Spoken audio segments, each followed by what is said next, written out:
right now is Andrew Sleigh of Sprott Money. And Andrew, welcome to Agenda 21 Radio. It's nice to have you with us. And tell us what the Sprott Money thing is going on. Thank you very much, Paul, for having me on the show today. Sprott Money is a precious metals dealer headquartered in Canada, and we have distribution in Canada and the US. So my background has been a financial planner for 34 years, doing the mutual funds and all that stuff, pension plans, health plans, whatnot. And then 8 years ago, I discovered things just didn't make sense anymore in the financial market. So I discovered that it was all going to end up at gold and silver, and destroyed my business and found a home here at Sprott Money, helping people all over North America with what's going on with the dollars in your country and mine, and helping them reposition themselves before things get too out of hand. Too crazy. Yeah. Yeah. So what defines crazy? I mean, I have my definition of crazy, and everybody has a definition of crazy. But when it comes to money and finances, there's always a definition of crazy. So what's going on? So the dollars are under a tremendous pressure and losing purchasing power all the time. And when I learned in my background of searching out the truth on this is that all currencies end up at zero. And once you go off a gold standard, which your country did, and the world was pegged to the dollar in 1971, Nixon took, the gold backing away from the currency. And ever since then, the dollar's been losing ground, ever since. And then the clock is ticking for when the dollar will eventually go to a fraction of a penny. And its current value in dollar purchasing terms is somewhere around 2 to 2.5 cents from its original 100 cents when it started, 100 so years ago. That's why everything goes up. Why does bread and eggs and all that cost more now than it did when you were a kid? A $20 bill when you and I were young men was a big bill, and that bought a lot of stuff. Now it's lunch, if that, right? Right, right. So, what's happened to change that stuff? Well, they just go around and keep saying, well, it's inflation. Well, what is that exactly? They don't even define it properly for people. And that is the inflation, by definition, is the exponential expansion of the monetary supply, which is done by government and the banks. So then eventually you have more dollars chasing the same goods and services, which then the symptom of that is rising prices of goods and services, which is, becoming quite apparent now and will get much worse from here. That's a lot of things are going to go up in price because of scarcity. One of them that we look at are commodities and food in particular. And it looks like food is just going to start really it's going up now. It's been, and by the way, I think everybody would agree. This radio show, inflation in America has been around for quite a while, especially at least the last 4 years. And it's been rising. And it looks like we're heading into what we call stagflation, which ought to be a real can of worms for everybody to try and get out of the stagflation business. But tell us about what's happening with commodities, then we can talk about stagflation. Well, in the commodity sector, my specialty is really on the gold and silver side, is the demand for that is just slowly rising, particularly on the commercial side. And the gold is in massive demand around the world because the countries that realize what's going on with the American dollar are positioning themselves so that when the US dollar fails, it won't take their currency down with it.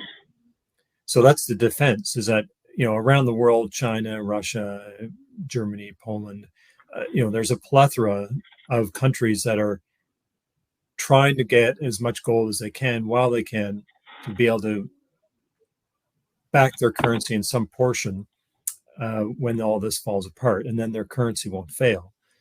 And that's really the story that we need to pay attention to as an individual, and that's what we should be doing as individuals, because the currencies will all fall apart. So we have demand at high levels all around the world, except for in America and in Canada. Hmm. Not that it's higher in your country than it is in mine, but it's not at a level that's having massive impact, and there's not a massive shortage. So the shortage will be as soon as anybody wakes up and does any significant purchasing, or the 0.5% of people that are buying right now wakes up and now it's 1% of America is now buying metal. Now you have a shortage because that's all it takes. So Yeah, the population and the buying power of America is enormous. yeah, in that regard. All you need is 100,000 people that want to buy 20 grand worth of metal, and all of a sudden now there's a problem. So that's not a very big part. That's not, I'm just picking a number out of the sky for purposes of demonstration, but it's something like that it doesn't take that much to all of a sudden create. Now it's hard for you and I to buy it next week when we call. And that's because there was a run on metals the week before. And with silver, it's the same. And it takes even less to make a shortage because it takes a lot more silver to absorb cash. Like $1 million of silver, you'd have to fill in a room.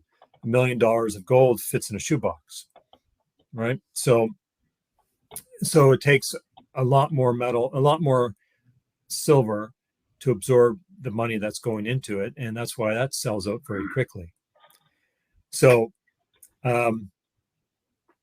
that's what's happening. Commercial increase on demand in silver, particularly, is also having an impact. And last year, I believe the numbers were 200 million ounces short of production that was required for commercial use and overall consumption. So they only bring out about 800 million ounces a year, give or take. And half of it automatically goes to the industry, like cars, solar panels. U.S. Defense is the number one purchaser in your country. NASA is number two. And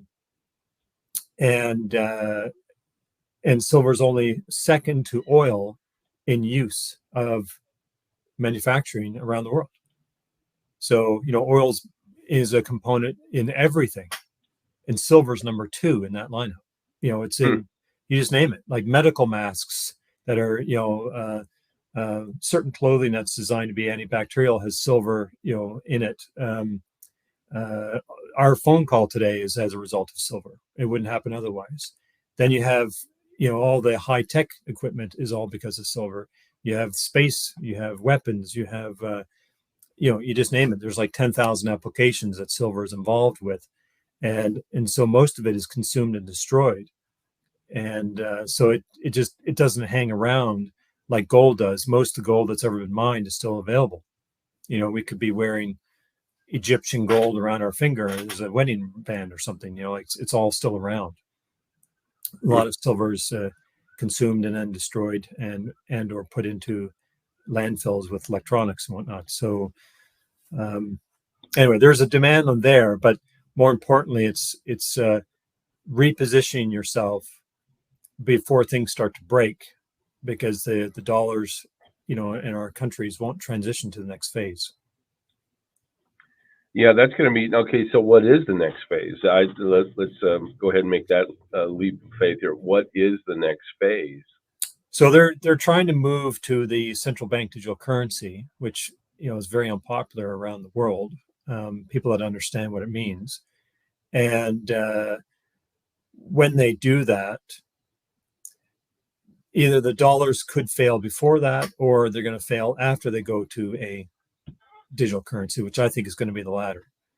I don't think they can get the dollar down to nothing, in a few months. I think the CBDCs are scheduled to be a distinct possibility for the new year. And I wouldn't ignore that. I think the probability of it is high enough that to ignore it would be, quite foolish. If you prepare for it and it doesn't happen till later next year, then you're no worse off. But if you don't prepare for it at all and it does come, then you're in a disaster. So when they transition to a new currency, generally speaking, the current currency of the land has a very large trade-in value. So meaning that in history, when they go from one currency to another, like in Venezuela, when you went from the bolivar to the sovereign bolivar, it was something like a 10,000 to 1 trade-in. And that's another way that the government strips you of your wealth that you saved and worked for all your life. Right. And which is very similar as to the purpose of inflation, is a insidious taxation of the public that don't understand it because it's so gradual. Like you've worked all your life, I've worked all my life, and if with all that hard labor, we put it into dollars, and we have a pot full of money to retire on, and over the course of time, the government prints and devalues the currency, so it's basically worthless. They've just taken all that value from you. So there's a value transition to the next system that will not be very favorable to holders of dollars that are the current system. When they go to the next system, you'll lose heavy on that. So, and again, this is a reset globally. Correct. The so-called global reset is going to be hitting us around January. Well, that's my suspicions, and it just seems to be lining up that it could very well be, around that timeline. So the question, go ahead. I can't see how they'll be able to extend it, another year or whatever. Like there's just a lot of breadcrumbs out there that, point to that January type. Australia has already acknowledged and publicly said they'll be on a digital currency for the fall. Well, that's just a couple months away.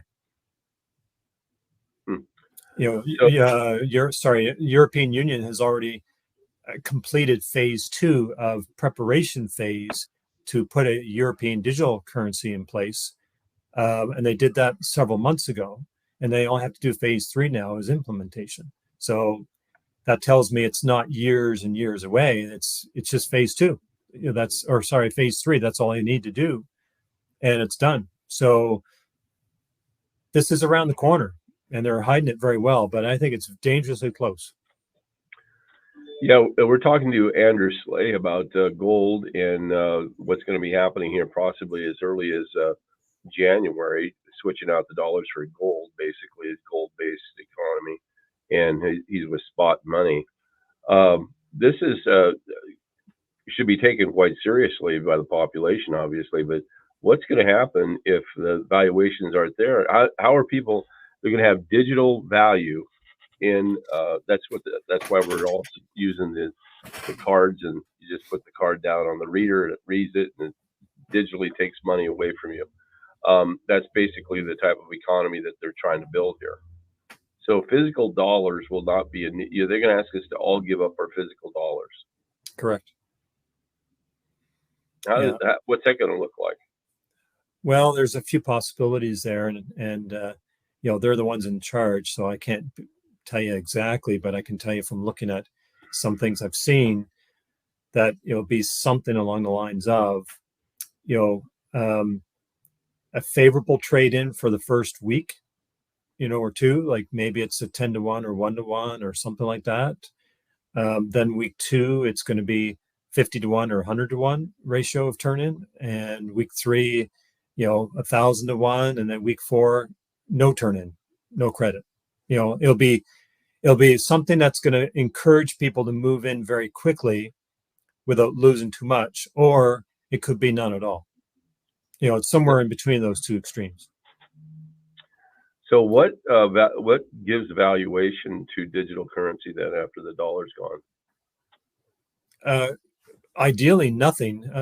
Like when you peel away the layers, it's just another fiat non-backed currency that really doesn't have any residual value other than the government says it does, and that's that will just lose face down the road and be a failure yet again.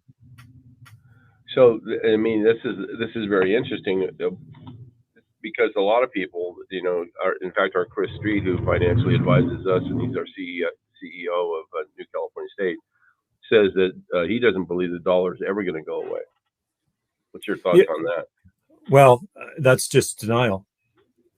Like you could say that same thing to the British people back when they thought the British pound was going to be the dollar of trade forever. And then you can go back and say the same thing about France and Portugal and Spain and whatever other country that had the dollar of trade. They all have finite lifespans of trade. And we're going to see in our lifetime that's going to go away. There's already half the population that are veering away from the US dollar in trade of the world. So that's just a denier of looking at any facts, or it's just completely uninformed, because sooner or later, the US dollar is not going to be accepted by more and more countries, because they don't like the shenanigans that the U.S. government has been doing with seizing assets if you don't comply, and the government is spending money beyond right, like what California is doing. Like California, our government, the U.S. government, the California state government's just gone wacko. Yeah, like that governor is insane, just completely insane. But how does a country create, any country, but since we're talking US, how is there hundreds of trillions of dollars in debt? And we're not talking about just the federal debt of 34, 35, whatever trillion is now, but creating a trillion every 100 days, and then the unfunded liabilities. And sooner or later, America is going to default, and it's going to say, we're broke, we're bankrupt. And the world is realizing more and more that, hey, these guys are printing debt and they can't pay this back. So if they start to be suspicious that the US can never pay back their debt, then why do you hold the currency of a nation that's completely bankrupt? The currency is not worth anything. Right. And more people will realize that, and more countries, and then more people as well. But that's just basic economics, which the gentleman you referenced earlier, that's all he has to look at. A country that's insolvent has no wealth to its currency. Now, what about, so then how does gold play into this? How does any of the metals, any commodity futures? I mean, if you're buying and selling gold, that's great. But what about physical gold? And that's the physical product itself, gold. Yeah, that's really all I'm referencing is buying and obtaining and holding physical metal, silver and gold. And then nobody takes that from you. So the country needs at some point to have gold, to go back to a gold standard to back the currency. And then there's there's a pin put in where the dollar can't drop to below a certain value because they have enough gold to back up the currency at a percentage. And then I guess that's where you can stop the bleeding. But the country won't do that. Every government will let it go to zero and then reset and start all over again. And eventually they'll go back to, a gold standard. And how's that? I was going to say, how long does a reset take to do that? And what should people be doing in the meantime? Well, historically speaking, there's been 40 to 70,000 estimated currencies in the last 1,000 years. Once you go off a gold standard, a backing, and we'll just use that as one example of how they back a currency, the clock starts ticking at that point, and the average age of a lifespan of a currency is 35 years when that happens. And we're at 53. And the difference that's so big now is that this is the first time in history that the entire globe is off a gold standard at the same time. So up until now, like the last 100 years, there's been, every currency ever invented and created has always failed once you go off the gold standard. Mm-hmm. And it's just taken that average length of time to do that. And it's always reverted to a value of zero when I say failed. Now we have the world was pegged to the US dollar, and the US was supposed to have the gold to back the currency.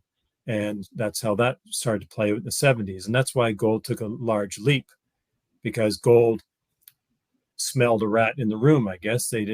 Gold, started to explode upward.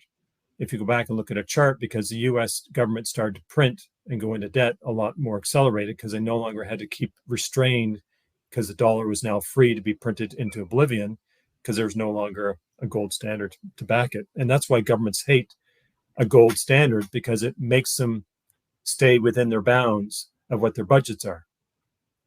You can't just create gold from thin air like you can hitting a keystroke on a computer and pump $1 million, or I should say in this terminology, like $1 trillion every 100 days into existence that your government is doing. You can't So create $1 trillion in gold just like that. It's just gonna happen. what are we gonna call the new currency? Are we gonna call them digits? Digits, Yeah. dollars or digits? Um, That's a good question. good question. I mean, How many there's digits been, do you have? Well, I have 10 on my hands and 10 on my feet. I have 20 digits. yeah. Do I have to cut a digit off to get some? Oh yeah, you see what I'm saying? Is that what is the actual uh, thing that you're trading with? Well, it's nothing more than figments of imagination in So it's kind of like a the current. election systems that we have here. Basically, yeah. You have real ballots, and you put them in the machine, and they're turned into electronic votes. Is Yep. what's happened, Yeah, right? that's right. Yeah, exactly. Yeah. Yeah, I agree with that statement. It's all forms of manipulation, which is why the central banks want to go to a digital centralized system, because then it's programmable dollars that they have total control to be able to manipulate the population. So if you do things that they don't want you to do, they just cut you out of access of your bank account held at the IRS. And okay, I'm That's what sure central there's. bank digital currency means. They'll either be at the Federal Reserve, which is basically, doesn't matter. It's still going to be a controlled, and it's programmable.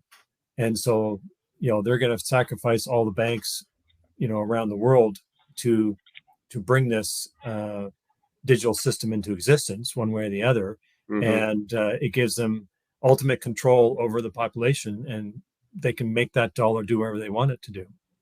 And it's going to look like, you use a debit card now to go into a store and do a swipe or a chip or whatever to buy whatever you buy. It's really going to be the same as that for the short term. And so what did we just do? We just traded electronic, numbers of ones and zeros, and now there's a different number on our screen of what we have for a balance. It's all fake. Jeez, what do you think is going to happen to the cultures in the countries? Chaos. Yeah, it's not going to be a very easy time. When people start to realize that this is really a tool of enslavement, there'll be resistance on it, and let's hope it's not too late by then that the people can push back enough that the government will back off on that scenario. But I'm not sure. They're going to be working at this pretty hard to make sure that everybody's begging for this to be deployed, and that's another reason why they're ramping up the universal basic income, which 220 cities in your country have signed on for as of the end of last year. And in my country, we have universal basic income that is now in the Senate in the final comment stage before it becomes legislation. And they haven't talked about it anywhere. So behind the scenes, our governments are getting ready for sweeping in to rescue everybody with UBI. And I think that's an anticipation that they think the whole thing's going to come down here in the near future, and everyone's going to be impoverished. And then they're going to, they're going to cause this effect and then bring the solution, which is the playbook of history with governments, and come in and be the savior by, giving everybody a allowance, which is basically welfare. And we know how that works. Hmm. So, that doesn't solve anything. It makes everybody non-productive. Well, so this is really as you start to take a look at what kind of governments we're swinging to, we're getting away from the constitutional republic, and because we do the New California State um, movement, and we're moving on to Congress here, actually to make to make that appeal to Congress. In fact, next week we will be doing that.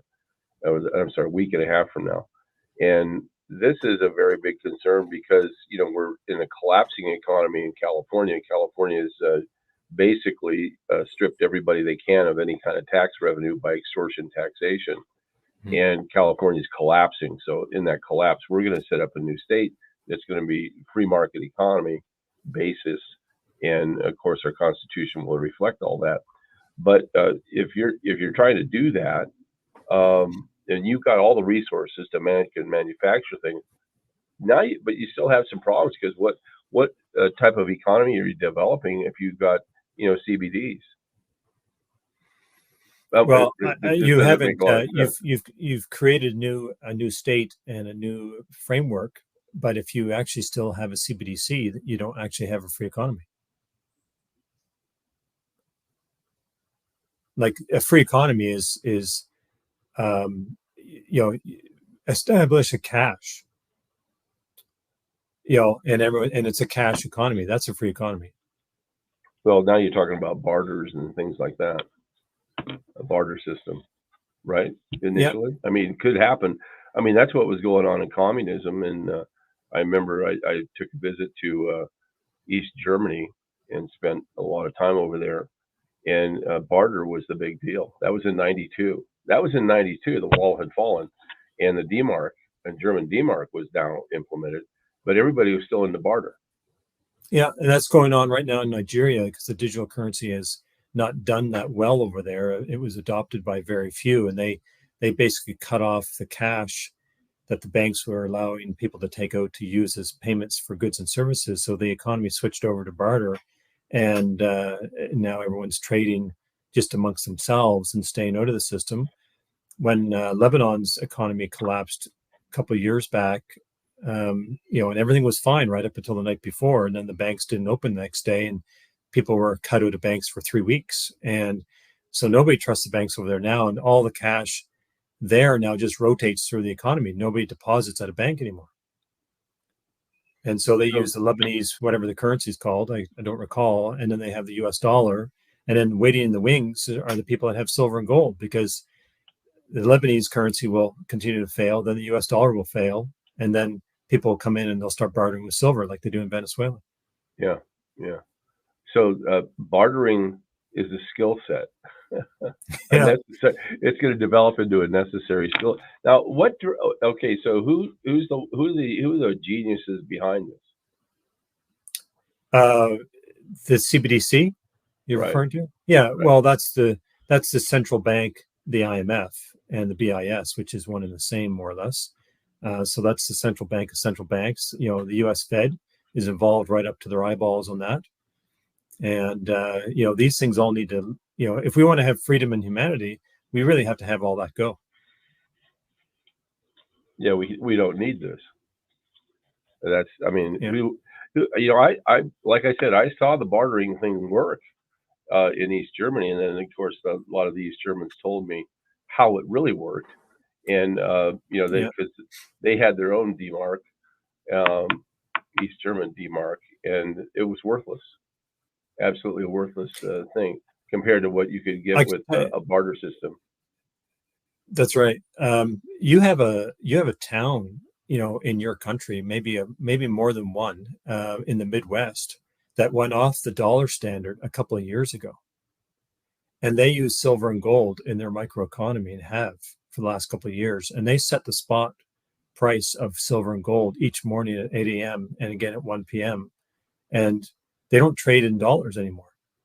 And I think that's just amazing foresight by the mayor of the small town, that when the dollar goes down or they want to introduce whatever, it doesn't change the fact that I'm coming in your store giving you an ounce of silver for some groceries and I leave. Nothing's affected. And we have an established rate of what the value is every morning and afternoon, and there's trade going on all day long. And I only wish I knew the name of the town, but I heard it from a good source, and there was, but they're not necessarily going to publicize who's so doing this it. is basically the currency of communism. The CBDC, yes, yeah. Okay, so this is why they're so pressing so hard, and that's why they don't want Donald Trump. Well, I think a lot of that is theater to keep everybody so busy and at each other that they use that as distractions while they get the real agenda put in place. So is Trump? What's Trump's position on this, as far as you guys know? Well, Financially speaking, and I don't have a dog in the fight on this, so I'm not any political party associated whatsoever. But my concerns rose when he started talking about wanting to appoint Jamie Dimon as Treasury Secretary. So right there, that told me that Trump's going to get in and he's going to finish the job that was started. And then Vance is also a billionaire that's got a lot of wealth involved in the surveillance AI technology. Mm-hmm. So those are super concerning to me, with regards to how why are these people being brought in. That's Jamie Dimon is the head of the largest arguably criminal organization bank in the world, and Mm-hmm. so now we're going to bring him in to be Treasury Secretary. Like, that's just utter nonsense. Yeah, that's kind of a little bit of a struggle, isn't it, to be thinking about that or to be looking at those kind of things. I totally agree with you. I think that this is not a good thing. I don't think for the country, but it The is good if you're a dictator. Yeah, the other thing that both parties have talked about is when they get reelected or Trump comes in or whatever the scenario plays out, both have talked about they want to put interest rates back to zero or negative. And that also tells me they're going to finish the job, because you go there, the dollar will explode in becoming absolutely valueless. Wow. Well, listen, we got to run for time now. I really want to thank you for being with us. We've been talking to Andrew Sleigh from Sprott Money Limited in Canada, and tell us how we can get a hold of you, because I'm sure my listeners that are looking at the chat room right now want to know more about this in this process. Now, we've been talking about it. It's now creeping up here that this is what their desire is to do. But in the Great Reset, we got to be thinking about what that's going to look like, because if it's everybody stock up and get your survival equipment and everything like that, that's only going to last a little while.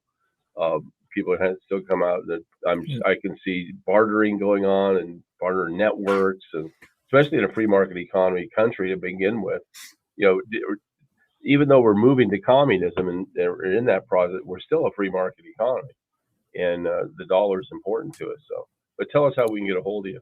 Yeah, so on our website, if you go to sprottmoney.com, any page on there, there's our toll-free number is 1-888-861-0775. My extension's 230.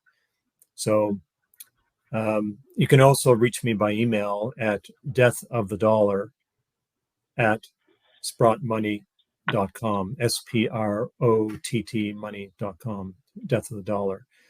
And we're salary here at this company, so with my background, it's quite unique, and I speak to Americans all the time, and Canadians, and you want to call and ask me some questions, feel free to do so.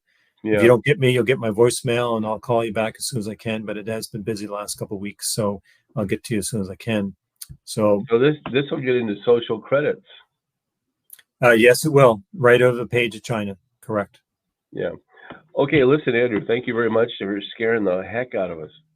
Well, maybe it just scares want us you to into be action. prepared better than being scared. So yeah, that's right. Just start take action, and I'll help anybody that wants to reach out to me. It's all good stuff. So thank you very much, Paul, for having me today. Absolutely. Thank you very much for being with us.